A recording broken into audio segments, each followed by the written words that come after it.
Family's been in apparel for the last 50 years. And so apparel is where I had to do dhanda. I think a big learning in this journey has been being a founder is not for everyone. Why did you choose firstly to build a category which is not necessarily sexy? We think it's a myth also that majority of men don't care about fashion, and two things we really liked about pants as a category. The quirkiness of your campaigns, Dhruv, has really hit a sweet spot with the Gen Zs. I saw the recent one, the stretch ones. That was amazing. So do you think there will be a pant club also in India, like we have watch club? Do you think there will be a pant club? Will you be the one who will be creating the community for pants? You know, the funny thing is, you launched Pant Project during pandemic when nobody was wearing pants. That's definitely the case. I think another thing we did is... Did you get orders in 2020? Yes, we were doing maybe 100 orders a month, then 200 orders a month. During peak pandemic? During peak pandemic. Did some marketing thing work? Yeah, a few things worked. Within the next decade, Made in India is going to dominate globally. Do you think I can shop the Pant Project at Harrods if I'm in London? Yeah, I think one day in the future that's the aspiration. And a problem with a lot of consumer brands is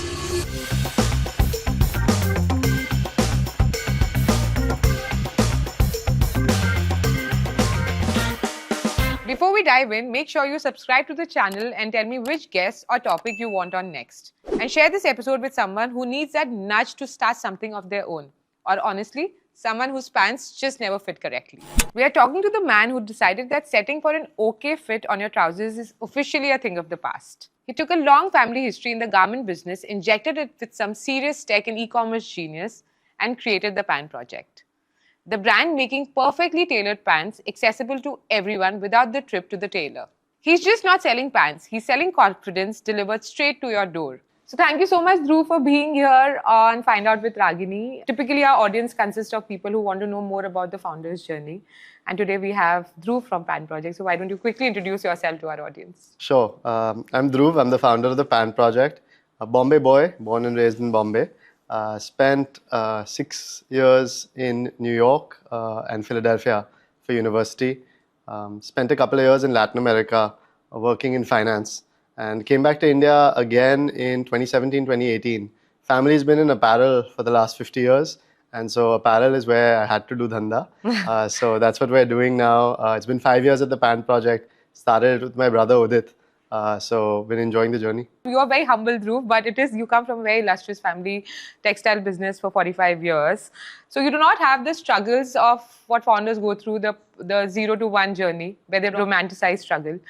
What I want to talk about to begin with is your unlearnings, that you decided that this is what I have learned in my family business. This is something I wouldn't take up when it comes to launching my own brand. Yeah, before I get to the unlearnings, firstly, you're right. The background in dhanda that you get from a family business is invaluable. And I think what I value most is growing up, you're part of so many dinner table conversations, so much passive learning that when you become an entrepreneur, you realize is shaping the way you think about business.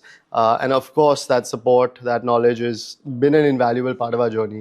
If I'd say one unlearning though is our family business was built in B2B and manufacturing. Right. And the Pant Project is a D2C brand. I think the DNA of a D2C company and B2B company is completely different. And we actually tried 2 brands within the family business before we stepped aside and built the Pant Project. That was in 2017? That was 2017, 2019. Okay. 2020 is when we started the Pant Project. I think the biggest learning was a consumer brand has to think very differently from a B2B company.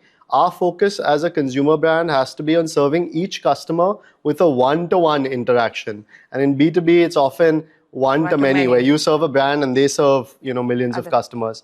I think the detail that goes into serving a customer one-to-one and those millions of data points brings up new challenges. So that's something we've been learning.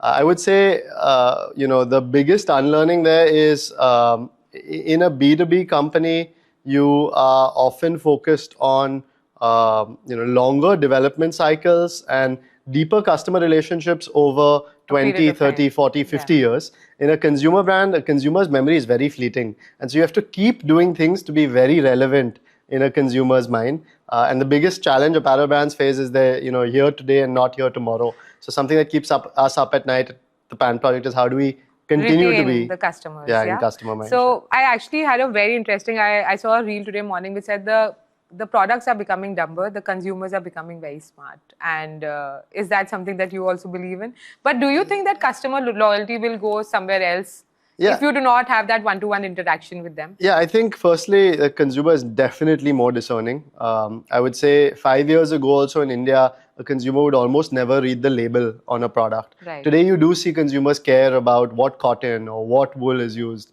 And that's something that's a trend that will only increase over time. In terms of consumers being smarter, for sure, yes. In terms of products being dumber, I don't think I'd agree with that. I think in clothing, at least what we're trying to do, we're trying to make the product smarter. So power stretch pants, super comfortable. And I think fabric tech and innovation has really moved forward. In India? In India too. And I think that was the misconception. I think when I moved back, everyone said from India, you can't build a global quality brand. You need to source from Vietnam, China, Indonesia, Taiwan. I think we're seeing that change. The Pant Project, 95% of our sourcing is from India. Wow. And I think the product is up there with the best in the globe. At least that's what we aspire to.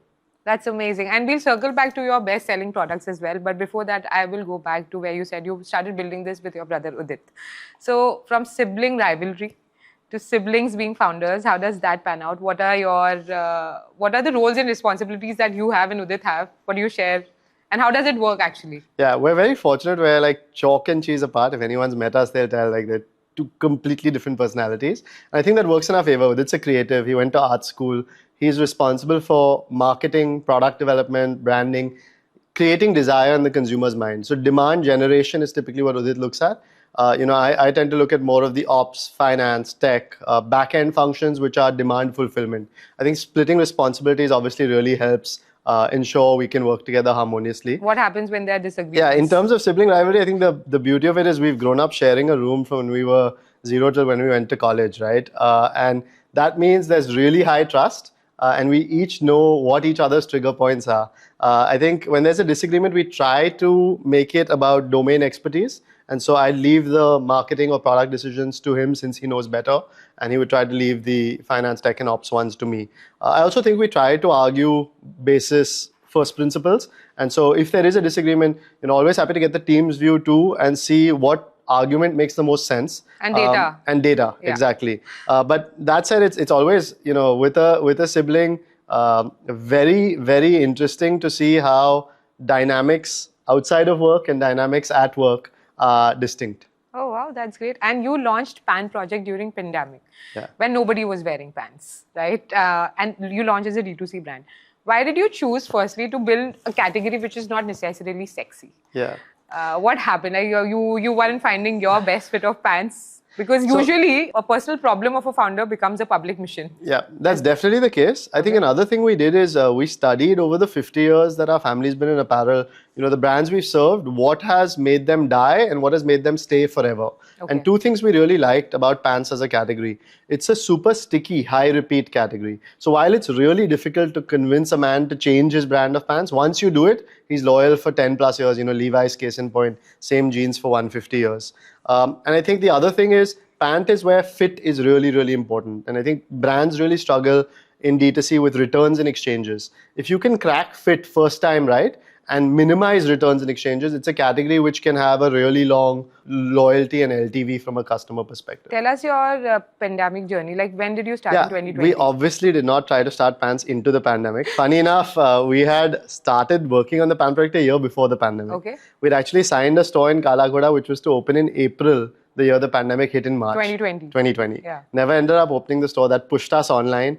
We stayed online for 4 years. We never went offline till 4 years later. And that was the biggest blessing in disguise. I'd say that 4 years of online learning is what made our offline and omnichannel journey easier when we did step offline. Right. So you started in 2020. What was the first? How many SKUs did you guys launch with? Yeah, was it custom fit? Was it? Yeah, we started with a very narrow range, just 30 pants for men. It was primarily formals and smart casuals. It was custom made because we wanted to get data on fit for the Indian body type. Did you get orders in 2020? Yes, we were doing maybe 100 orders a month, then 200 orders a month. During peak pandemic? During peak pandemic, friends and family just going out, trying to get the word out to get trials in for fit.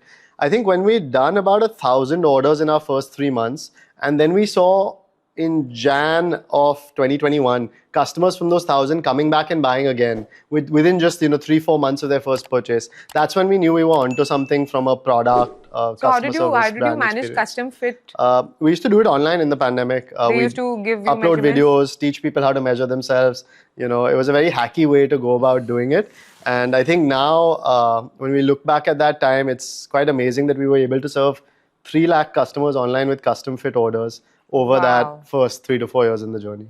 3 lakh customers is amazing. How did you get your first 1,000 customers? You mentioned in the first 3 months, it's peak pandemic. People are not wearing pants. Still you manage. So kudos to Udit. I feel that the marketing hit the point, and kudos to you as well for building this in such a manner. But what was the feedback? And did you feel that, yaar, ye nahi chalega, or maybe this is something we need to tweak? Yeah, honestly, digital media, the beauty of it is it's pan-India, and India is such a large country that 1,000 orders is nothing across the scale of the country. Did some marketing thing work? So yeah, a few things worked. We were so obsessed with the brand. We went on holiday to Kashmir in December, and this was like peak pandemic. The mountains were completely empty. We were wearing our pants, and we just kept shooting different content out in the slopes. Some of that founder has to become. Founder has to become. We were a 6-person team at that point in time, 1 person in marketing. So you just have to kind of get scrappy and put your own content out there. Fortunate from that time, we used to do a lot of Instagram lives at that point in time. Okay. I think every week for an hour, Udit and I would be on Instagram live just talking about the brand. So yeah, that's how we got started. Do you think there will be a pant club also in India? Like we have watch clubs. Do you think there will be a pant club? Will you be the one who will be creating the community for pants? The funny thing is, we actually think of our business a little differently. Like Watch Club, people are obsessed with watches and want to spend time thinking about watches. In our company, there's like an internal slogan going on, which is like, I got 99 problems with pants, ain't one. Right. And what we want to do is have men not think about pants. So like 15 minutes, 30 minutes a year, you outsource that part of your life to the Pant Project. You get 5-10 pairs for the whole year, and then you focus on the rest of your life. So, while we are obsessed with pants and we spend time on every bit of detail, we think as a consumer, your job is just to, come in, spend 15 minutes with us, be done, and then, live. Do you think that you would ever go to other categories like shirts? Because your name is the Pant Project, and we have seen other companies saying that they are shirt companies, but they start selling everything. Will that happen with the Pant Project? Never say never. They say never say never. I would say the focus is something that's really helped us in this journey. We call the brand the Pant Project because we believed you can build a large enough single category company. And we see that in categories like sneakers. On Running is just doing sneakers and it's $1 billion. We see that in Jockey and underwear primarily. Now they do other things, but they were primarily an underwear company. So we think in the early days, it's better to do one thing and do it really, really well. And we think it's a myth also that men want to shop the entire wardrobe from just one place. We've seen now after, 5 years in this business that men want the specialist and the best of everything. Right. Same for women too. I think women's is an untapped market. We've not yet gone there. I think women focus more on quantity. Yeah. Unless you reach that level where you start focusing on quality more. Men, and this data was very interesting to me when I was reading about it, that there are 36% more men shopping online than women. Yep. Right. So I was like, wow, is that true? And then you have tapped the correct TG for that. Was that TG easy to crack? I would say when we started off for men as a TG, we were trying to serve the working professional. And that still is the TG today, 25 to 45 years old, we're millennials ourselves. And we felt millennials didn't have a brand they could relate to that is of global quality, but digital native, feeling young, feeling fresh, sort of made in India.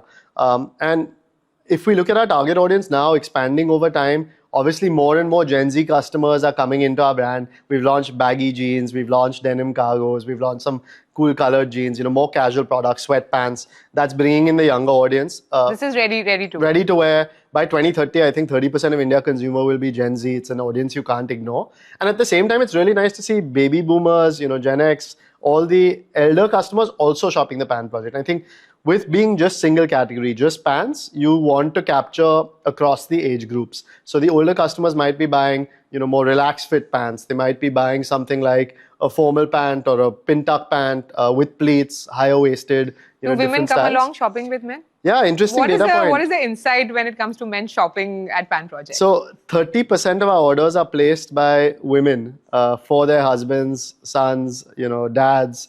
partners, significant others. In our stores, about 70% of the customers who walk in are men accompanied with a partner. And I think women make a key role in influencing a man's decision. We do sell women's pants too, and we get a constant barrage of folks telling us, your fabric is awesome, our husbands love your pant, why don't you do something for us? I had the same question for you. And the answer is cracking fit for women is a totally different ballgame. I think you need a different inventory mix, a different SKU mix. And like we're trying to be the experts at pants, we're trying to do one thing right first. So I would say we'd be doing injustice to doing women's if we were doing it half-heartedly. And so we'd rather, when we do it, if we do it all in. All in, correct. That's amazing. I think that's a good way to go about it. But when it comes to men, and do you think that you can become a big global brand? Do you think I can shop the Pant Project at Harrods if I'm in London? Yeah, I think one day in the future, that's the aspiration. In fact, the holding company is called Answer Fashion Private Limited. And the question Udit and I were trying to answer when we started is, why has Japan built Uniqlo from Japan for the world? Right. Or Inditex built Zara from Spain for the world? And almost no Indian brand we built from India for the world. And I think there, with being the best in one thing, if we can really be the best at pants, there's an opportunity to be like Levi's has built a name for itself in jeans, the #1 brand in pants in the world. But do you think the Indian body type is very different compared to the rest of the world? 100%. And you will have to go back and do your research. And I think right now, like we said with Focus, India is 98% of our sales.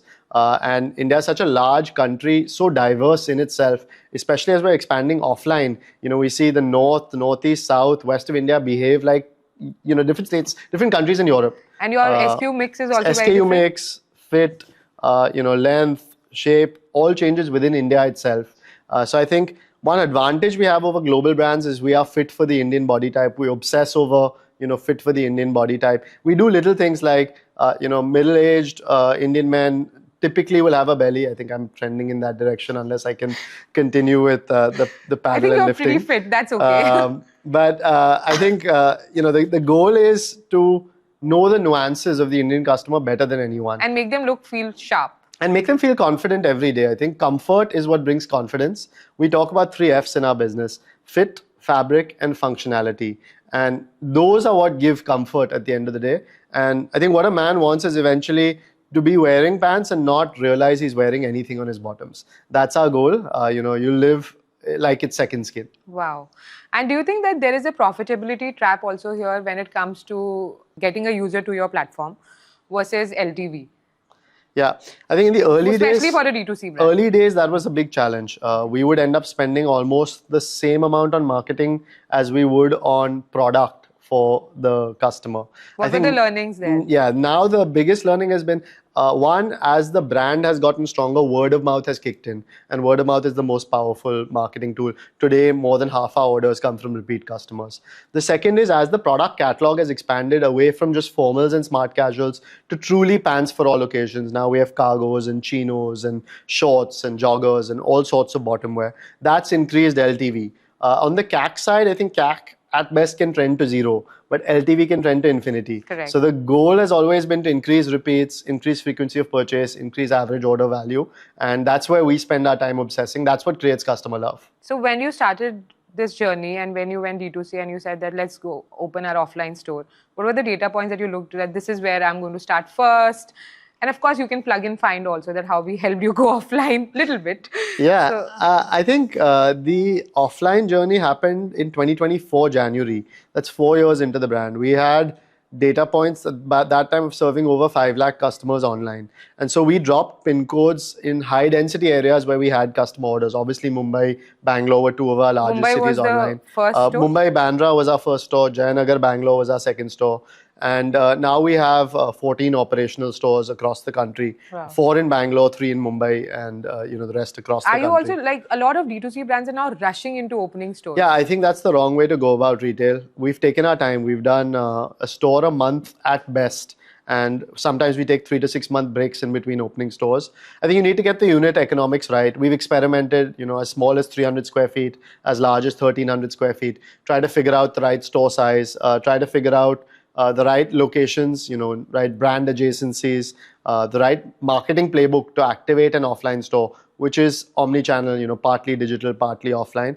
I think with us on the offline journey, what's been super important is also the back-end layer of running stores, and that's where partners like Fynd have been super important. You guys have served large global brands, y'all have served Reliance brands for many years. Those learnings that you'll have brought into retail for a young consumer brand like us have been invaluable, solving problems and reducing friction in a store for That's a what we customer. aim for, yeah, because that is what the customer needs, is the king, right? You need to always make the customer feel very, very happy.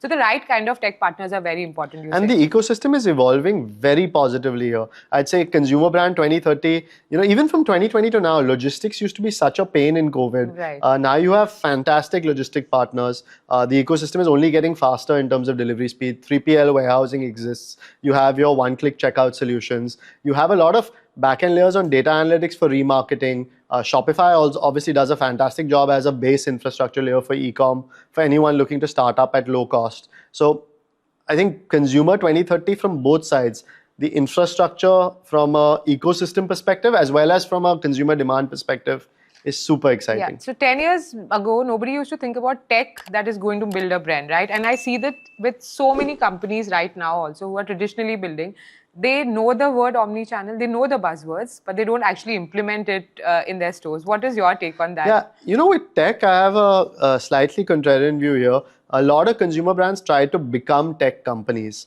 And I think my biggest learning has been, while you have to aggressively adopt tech, build it with partners. Leave the technology building to the technology experts like Fynd. Thank you so much. I think this needs to be heard by everyone. And this is something... focus on what you're best at as a brand, which is, understanding your consumer, your product, and your marketing and service related to your product.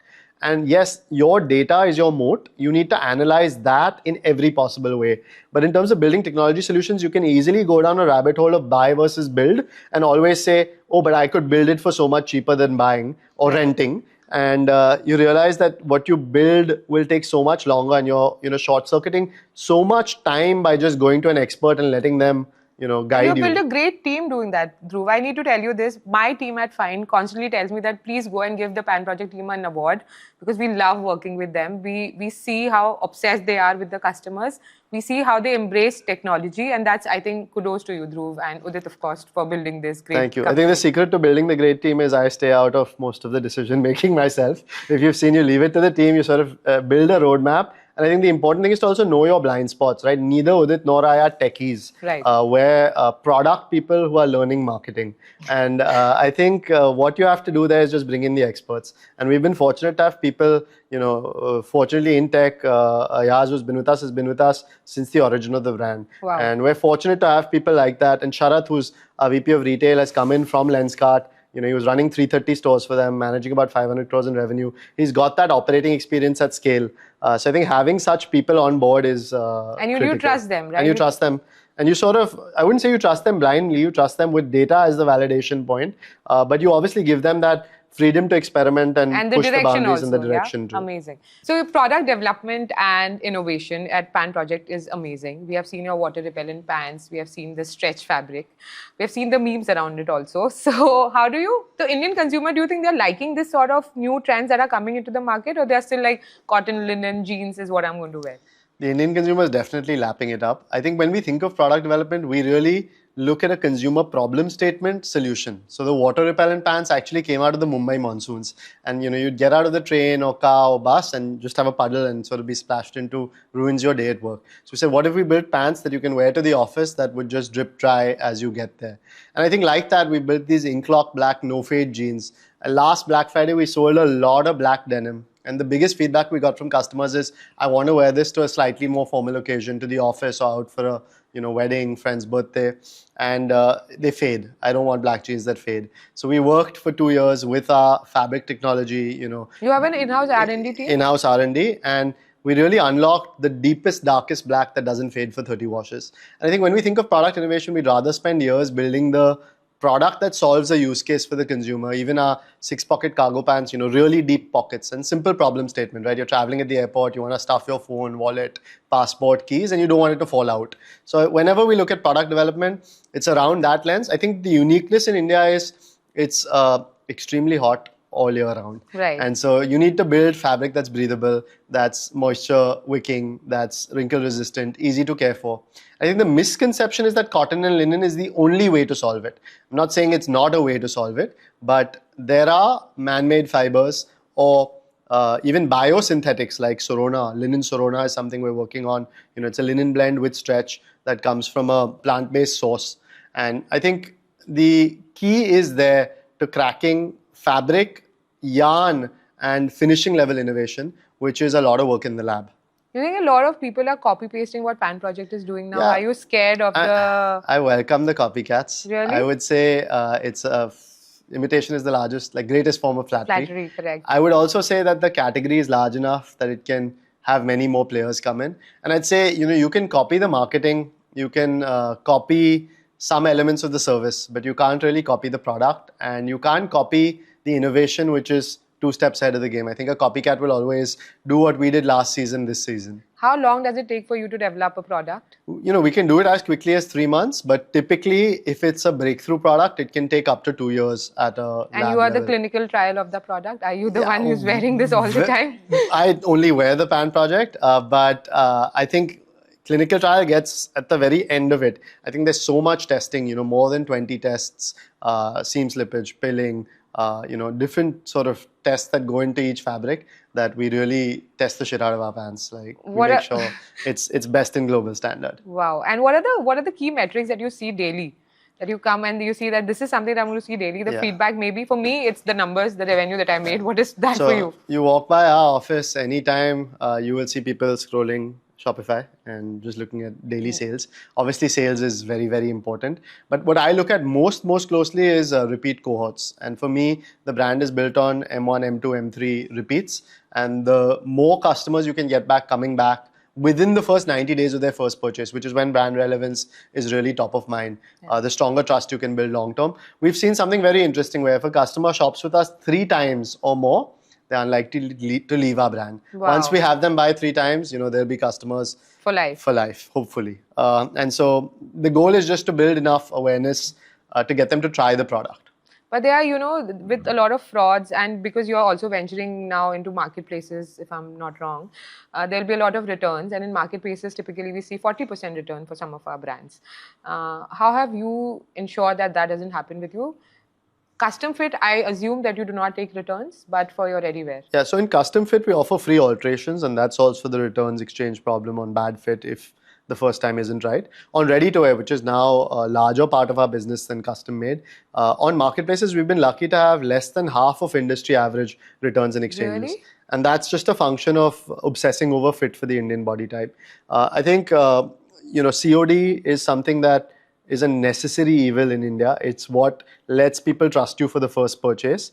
And the way we look at returns and exchanges is, we've kept this brand a core brand. 80% of our sales is actually 5 colors. And you can guess the top 3 colors for men. Black, blue, grey. That's it? And then the other 2 are khaki and olive. Right. So being a core brand really helps manage inventory there. You can reuse those returns and exchanges and ensure that you're never out of stock on your core styles. Tell us one of the most interesting customer stories that you've got with the Pant Project. You were like bewildered, or you were like, what the hell is happening out here? Do you have any story for us to know? I mean, there have been so many of them, but I think the proudest one I am of is I had a customer from Nagpur once call me, and he's like, telling me almost as if he discovered the Pant Project, and he's our brand ambassador in Nagpur. He's bought more than 1 lakh rupee worth of pants, and he has probably introduced us to over 100 customers in Nagpur. He doesn't want a franchisee. Yeah, he literally takes it as if it's his brand. It's something he found on Instagram, and he is our loyalist in that city. And I think that's why India is just so amazing, especially tier 2 and tier 3 India. When you hit it right in terms of product market fit, they can be extremely loyal brand evangelists, and they're not doing it for any personal gain. He didn't want a franchisee. He was just happy to talk to me as the founder of the brand and say, you've done a good job. I want to share that love with other people. That makes your day, doesn't it? You feel like, wow, I'm doing something right. I'm on the right path. The quirkiness of your campaigns, Dhruv, has really hit a sweet spot with the Gen Zs. I saw the recent one, the stretch ones. That was amazing. And I was laughing. I was smiling. So does marketing play a very important role in the Pant Project? 100%. And we've been fortunate to be blessed with a really top CMO in Sukita. she's got 18 years of experience, always pushing the boundaries on what content can be created. A team of young marketers who are always looking at new ideas. Do you disagree with them sometimes? Honestly, some of the content is too wacky for me, and so I just close my eyes and I'm like, hit publish. But I really appreciate the diversity there.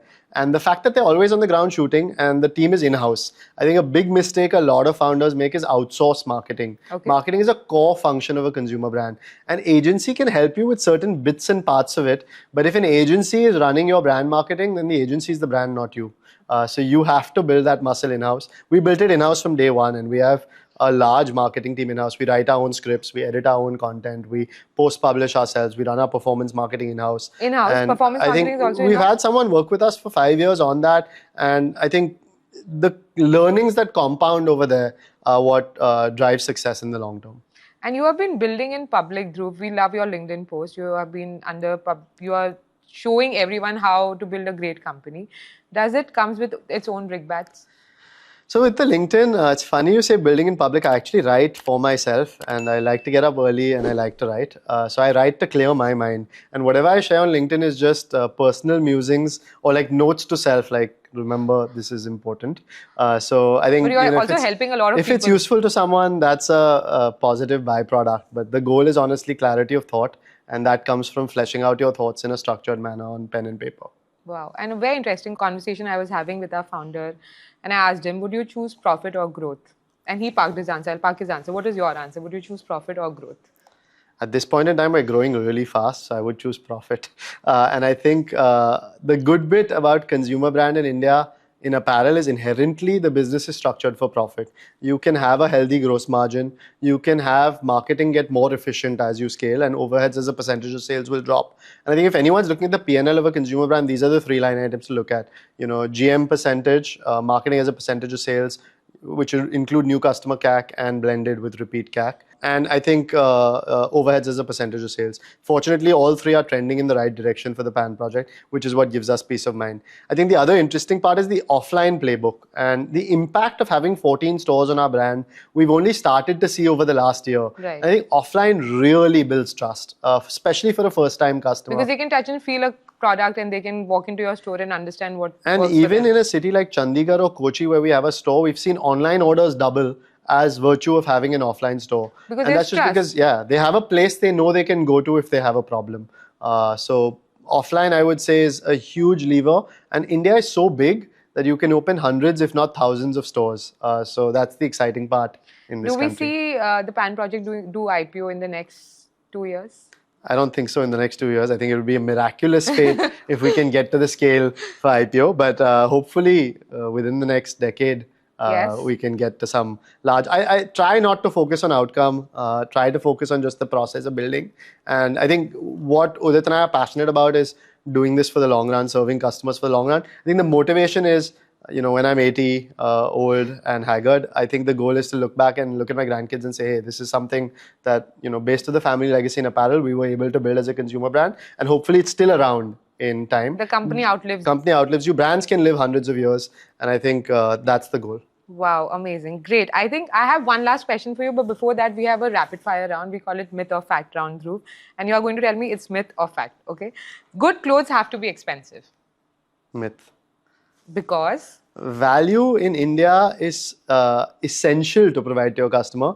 And I think luxury doesn't have to come at a 10,000 plus rupee price point for a pair of pants. We're doing that with our jeans. We're giving jeans at 1990 to 2,500 rupees that are of the same quality as your large global luxury brands. And I think India is all about value for money with high quality. And I don't think that's like, they used to say healthy food can't taste good. And that's not true anymore. You can eat healthy and eat really tasty food. I think that's the same with value and quality. You can give both to a consumer today. Couldn't have explained it better. Amazing. Only celebrities can pull off great fits. No. Myth? Myth. Complete myth.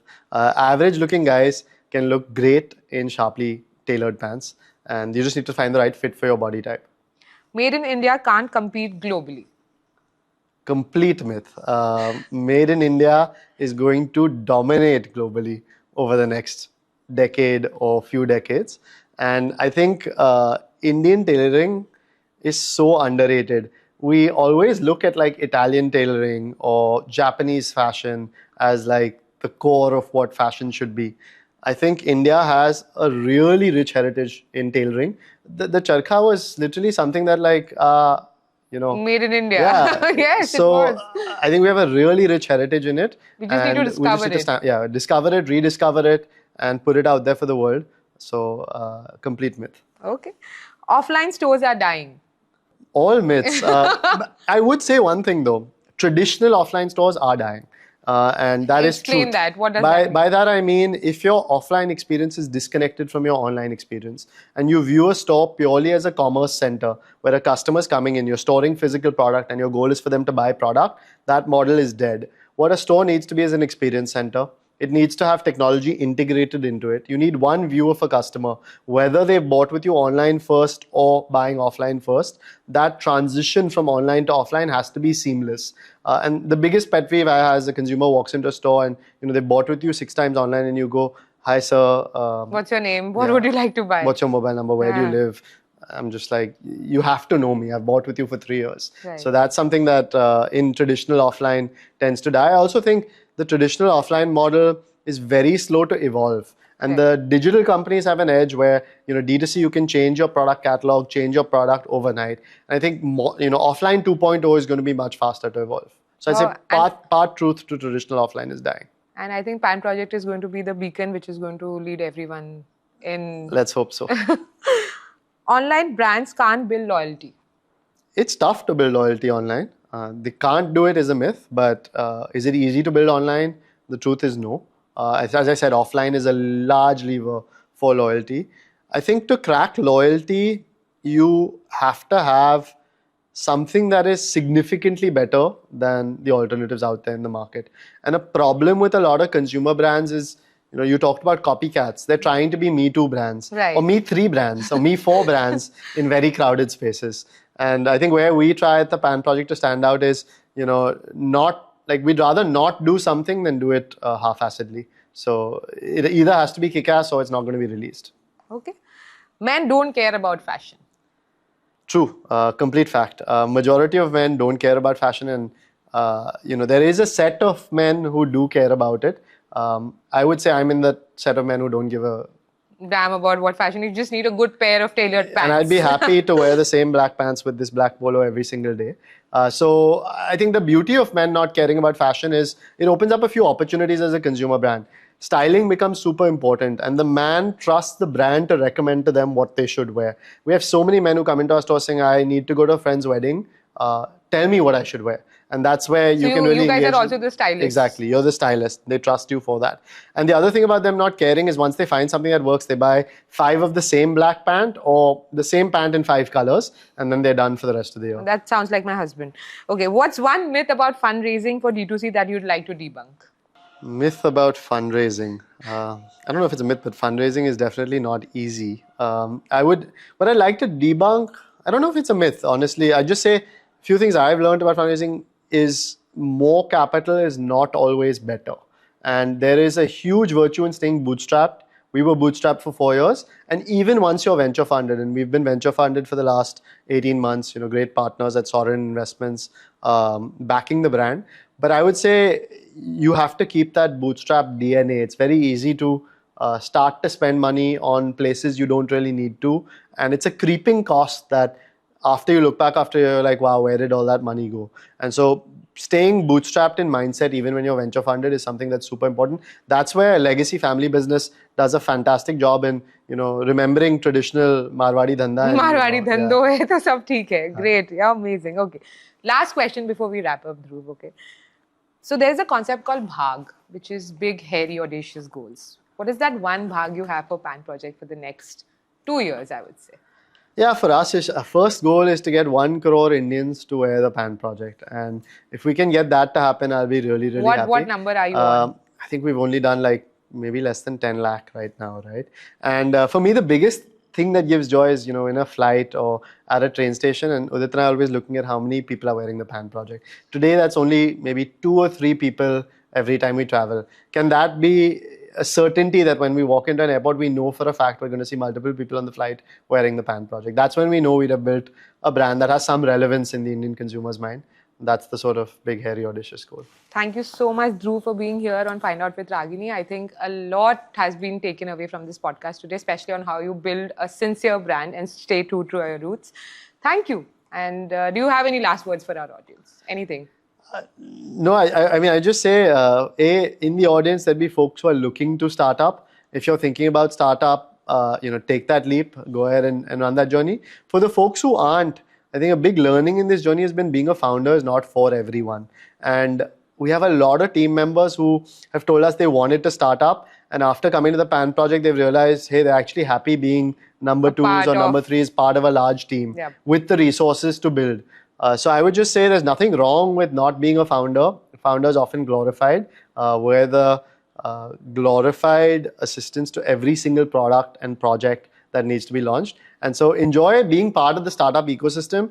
And that ecosystem is only growing at a phenomenal pace. I think fortunate to have folks like you putting content out there to help younger folks, with life choices related to starting up. So I'd say if you're thinking about starting up, start up if it's a burning passion. But if not, just jump on a rocket ship. And I often tell my team members, be more obsessed about where the rocket ship is going as opposed to what seat you occupy on the rocket ship. Wow. A lot of people are worried about, am I doing the right role? So if you have the right mentor and you have the right team and you like what you're working on, you will grow. Yeah, you're going to end up somewhere great. So shoot for the moon there and just end up somewhere in the stars. You know what I love about conversations like this is how a simple pair of pants can turn into a full-blown conversation. Dhruv's journey with the Pant Project shows that when you pick one thing and do it so well, no one else can do it quite like you. It's all about building trust and connection with your customers and making sure every fit is perfect.